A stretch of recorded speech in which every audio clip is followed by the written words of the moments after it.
Alright, we're in round 2. We gotta mull this one. I mean, we're on the draw, but... This is actually kind of tough. We at least get 2 draws, and any land will do. Because if we get any land, we can at least draw into another one. This, I'm actually thinking about keeping it now. Alright, I'm going to keep it. It's a little risky.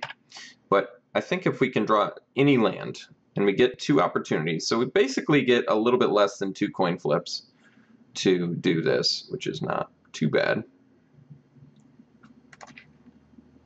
Alright, coin flip 1, lost.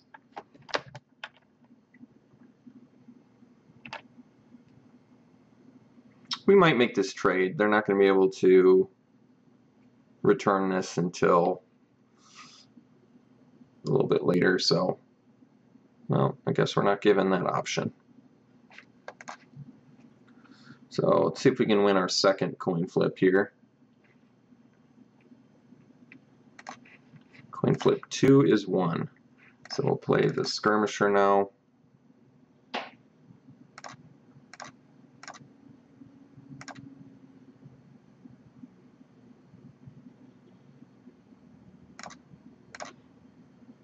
So we are going to make this trade. We don't get this back for a little while at least. Trial of strength. Alright. So I guess I can Winds of Rebuke that.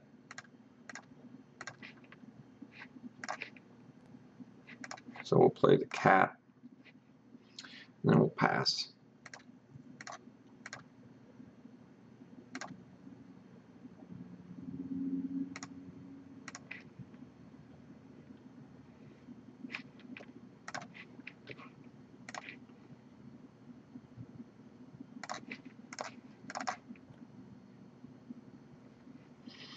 So we mill a lay claim and a sacred cat. Well, get a little value out of yard. It's not too bad.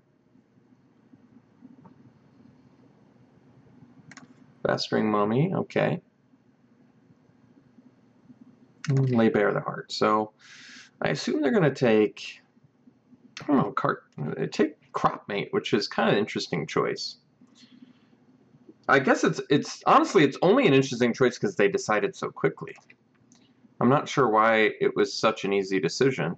Like, it is the one I can play, can bring back some dudes, but I don't know. It just seemed like it was kind of a hasty decision.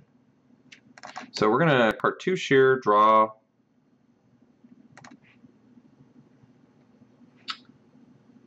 Actually, a blue land would have been kind of sweet there, but this is fine. So we'll get in for 2.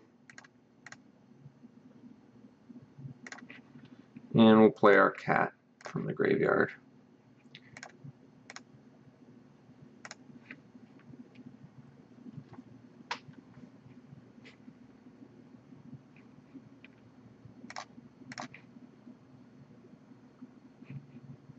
We're going to take it.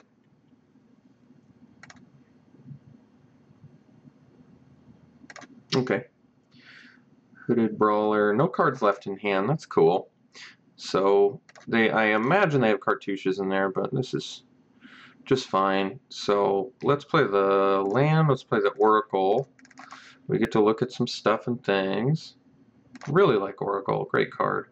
So, ooh, well, okay. So I guess we dump land, keep these 2. We want to draw Curator first. And then we attack with Cat.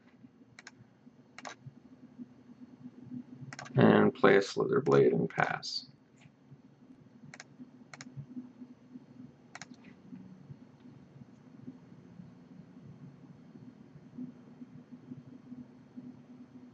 Okay. Well, if they were going to draw something that was 3 mana, I would much rather it be the Ornery Kudu than the other thing. What am I talking about? Oh, Naga Oracle. It's a weird choice. The cartouche. Much rather that. What do we got? They're going to be exerting. They are exerting. Okay, we'll take 5. I'm fine with that. No prob. Lame-o. No problemo. Okay, so that happens. We get in with Cat plus Slitherblade. This cartouche is doing work for us. Get Mr. Curator down, and then we pass. We have a Skirmisher in our yard. We're dealing quite a bit of damage a turn. Opponent's in top deck mode. We have the Prepare to Fight as well, which is nice. So let's just bash here, get some damage in. I'm going to Skirmisher back and pass.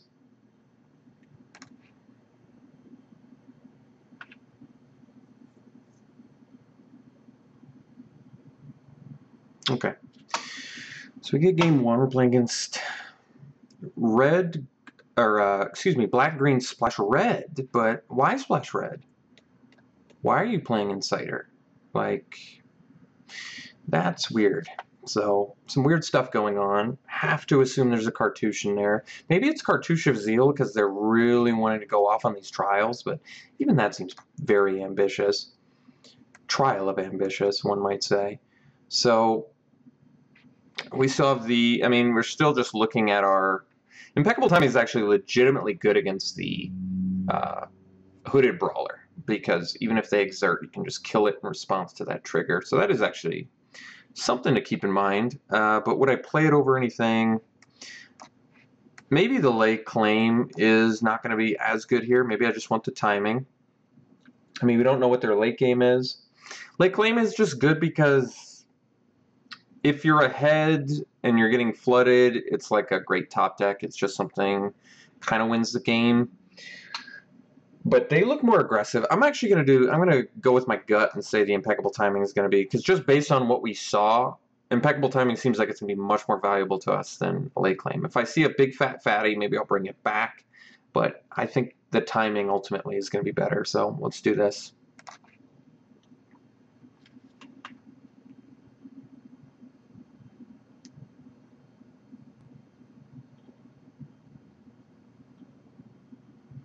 Yeah, great hand.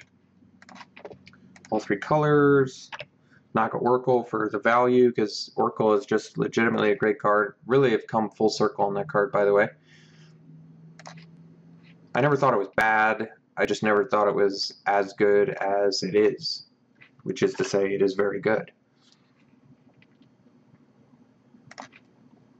Slitherblade is cool. We're going to still drop the Skirmisher, though. So next turn we want to play the Evolving Wilds for the deck thinning, and it makes more sense to play a Knockout Oracle after an Evolving Wilds, I think, because you don't want to put cards on top and then end up shuffling them away. So this is fine. Okay. All right, this is actually perfect. So let's just do this now. So I guess we want, we have double blue, so we'll get our second island. And then we're going to get in with both. All right, I guess not both. That wouldn't work so well. Just a Skirmisher. And then we play Cat plus Slitherblade. And pass. Now, they don't have to exert the Hooded Brawler, which is, I guess, still fine. On-Crop Crasher, sure. So splashing the Crasher as well, very interesting. So I want to see how they, I'm actually curious about this. They're exerting both.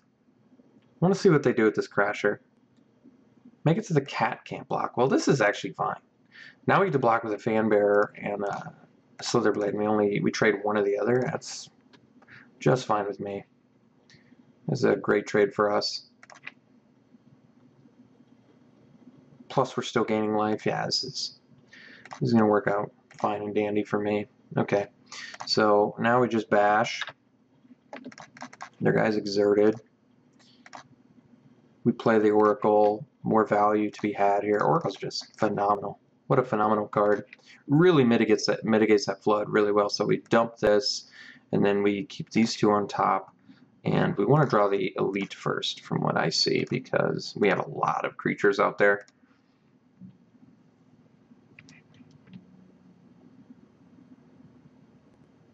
Okay, Decimator Beetle is quite good, but I think we're still fine here. So we go Slitherblade, Beat, and then we go Elite plus Cat. And then next turn, with the Winds of Rebuke, we should be able to do something pretty spicy. So we'll see if they're able to kill our Elite or not. They have 3 cards in hand.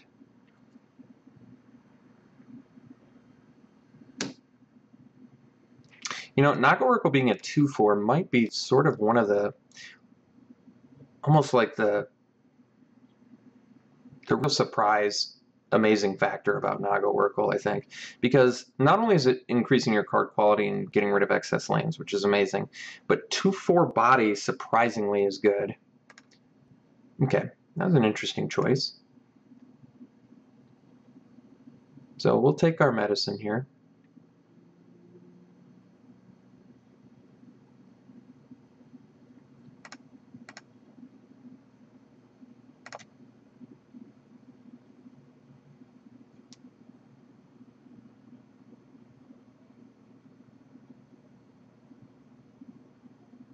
Okay, so get rid of a, well, I might need to gain life.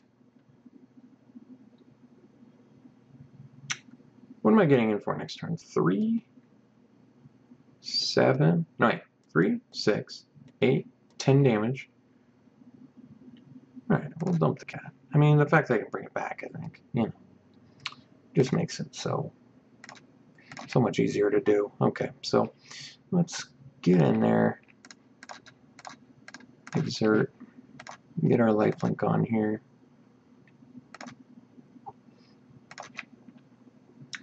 And then we play the cat.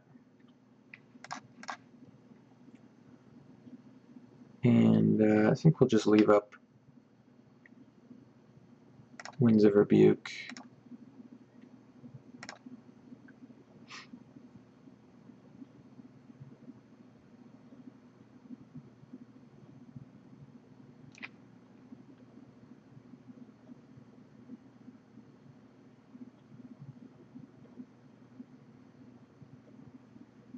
Another beetle. Okay.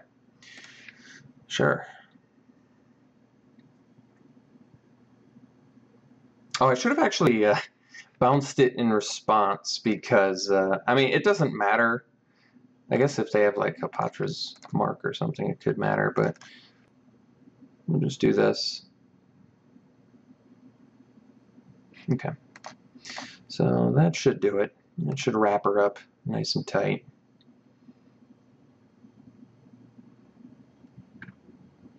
Pretty surprised how good our deck is doing.